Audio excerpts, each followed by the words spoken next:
ସତରେ କ'ଣ ମୋହିତ ପାଣ୍ଡେ ରାମଲାଲାଙ୍କ ପୂଜକ ହେବେ? ମୋହିତ ପାଣ୍ଡେଙ୍କ ଏତେ ଜ୍ଞାନ ଆସିଲା କୋଉଠୁ? ମୋହିତ ପାଣ୍ଡେଙ୍କ ପରିଚୟ କ'ଣ? ଆସନ୍ତୁ ଜାଣିବା ସମ୍ପୂର୍ଣ୍ଣ ବିବରଣୀ।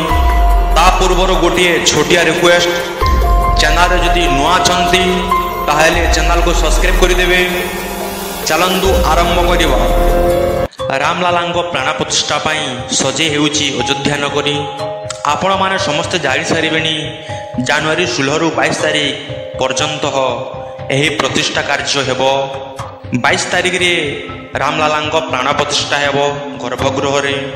ତେଣୁ ଭକ୍ତମାନେ ସ୍ୱହସ୍ତରେ ଦାନ ପୁଣ୍ୟ ମଧ୍ୟ କରୁଛନ୍ତି। ଏହି ଯଜ୍ଞାନୁଷ୍ଠାନ ପାଇଁ କାଶୀରୁ ଆସିବେ 40 ବିଦ୍ୱାନ ପଣ୍ଡିତ। ଏଥିରେ ମୁଖ୍ୟ ଆଚାର୍ଯ୍ୟ ହେବେ ଲକ୍ଷ୍ମୀକାନ୍ତ ଦୀକ୍ଷିତ। 2ଟି ମଣ୍ଡପ ଓ 9 ଯଜ୍ଞକୁଣ୍ଡରେ ଅହରହ ଆହୁତି ପ୍ରଦାନ ହେବ 121 ବ୍ରାହ୍ମଣଙ୍କ ଦ୍ୱାରା। ଏଥିପାଇଁ 3000 ଆବେଦନକାରୀରୁ 247 ପରେ ଚୟନ ସରିଛି।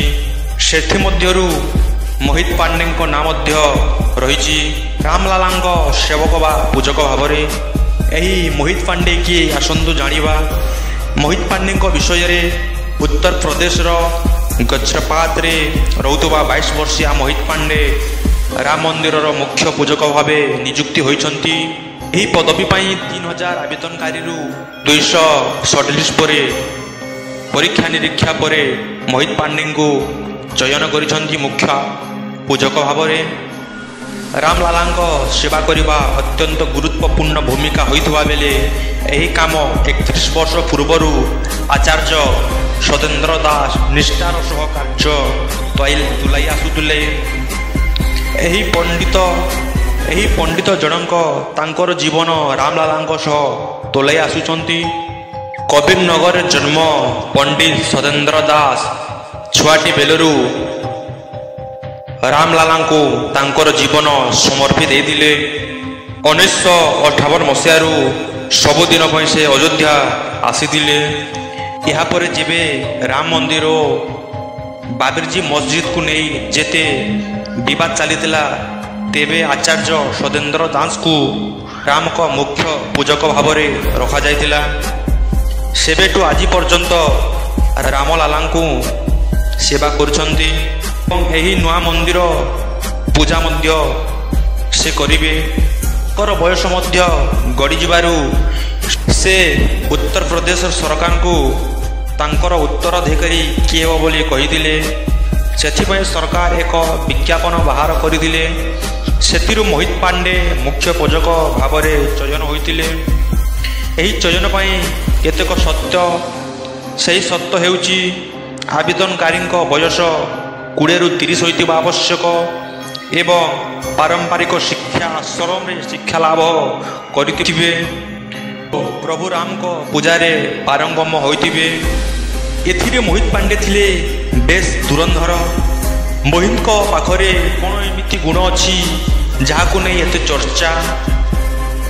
ଆଚାର୍ଯ୍ୟ ଲକ୍ଷ୍ମୀକାନ୍ତ କୁହନ୍ତି ସେ 10 ବର୍ଷ ବୟସରେ ମହାଭାରତ, ରାମାୟଣ, ଗୀତା, ଭାଗବତ ପଢ଼ିବା ଆରମ୍ଭ କରିଥିଲେ। ପରେ ଦୁର୍ଗେଶ୍ୱର ବିଦ୍ୟାପୀଠରେ ସେ ଶିକ୍ଷା ଗ୍ରହଣ କରିଥିଲେ। ପରେ ଆଚାର୍ଯ୍ୟ ପାଠ ପାଇଁ ତିରୁପତି ଚାଲିଯାଇଥିଲେ। ପରେ PhD ପାଠ ମଧ୍ୟ ପଢ଼ିଥିଲେ। 2023ରେ ରାମ ମନ୍ଦିର ପୂଜକ ପାଇଁ ତୁରନ୍ତ ଆବେଦନ ମଧ୍ୟ କରିଥିଲେ। ଜ୍ଞାନ ଓ ଶ୍ରଦ୍ଧା ପାଇଁ ପରୀକ୍ଷାରେ ମଧ୍ୟ ସେ ଯୋଗ୍ୟ ହୋଇଥିଲେ। ସେ ନିରାମିଷ ଓ ସାଧା ପୋଷାକ ପିନ୍ଧିବା ପାଇଁ ବହୁତ ପସନ୍ଦ କରନ୍ତି। ସୋସିଆଲ ମିଡ଼ିଆରୁ ବହୁ ଦୂରରେ ଏବଂ ସେ ମୋହମାୟାକୁ ପସନ୍ଦ କରନ୍ତି ନାହିଁ। ରାମଲାଲାଙ୍କ ପୂଜା ପଦ୍ଧତି ତାଙ୍କର ଗଭୀର ଜ୍ଞାନ ମଧ୍ୟ ଅଛି। 20 ଜଣ ପଣ୍ଡିତ 6 ମାସ ପାଇଁ ଟ୍ରେନିଂ ଯାଇଛନ୍ତି। ସେଠୁ ରାମଲାଲାଙ୍କ ପୂଜା ବିଧି ବିଷୟରେ ଶିକ୍ଷା ଦିଆଯିବ। ସେତେ ପର୍ଯ୍ୟନ୍ତ ଅପେକ୍ଷା କରିବାକୁ ପଡ଼ିବ। ମୁଖ୍ୟ ପୂଜକ କିଏ ହେବ? ମୋହିତ ପାଣ୍ଡେ ମୁଖ୍ୟ ପୂଜକ ନୁହନ୍ତି ବର୍ତ୍ତମାନ ପାଇଁ। ସତେନ୍ଦ୍ର ଦାସଙ୍କ ନିର୍ଦ୍ଦେଶରେ ସମସ୍ତେ ବର୍ତ୍ତମାନ ରହିବେ। ସତେନ୍ଦ୍ର ଦାସ ରାମଲାଲାଙ୍କ ମୁଖ୍ୟ ପୂଜକ ଭାବରେ ଅଛନ୍ତି। ଥିଲା ମୋହିତ ପାଣ୍ଡେଙ୍କ ସମ୍ପୂର୍ଣ୍ଣ ବିବରଣୀ। ଭିଡ଼ିଓ କେମିତି ଲାଗିଲା ମତାମତ ଦେବେ। ଭିଡ଼ିଓ ଯଦି ଭଲ ଲାଗିଛି ତାହେଲେ ଗୋଟିଏ ଲାଇକ୍ କରିବେ। ଆମ ଚ୍ୟାନେଲରେ ଯଦି ପ୍ରଥମ ଥର ଅଛନ୍ତି ତାହେଲେ ଚ୍ୟାନେଲକୁ ସବସ୍କ୍ରାଇବ୍ କରିବେ। ଜୟ ଶ୍ରୀରାମ, ଧନ୍ୟବାଦ।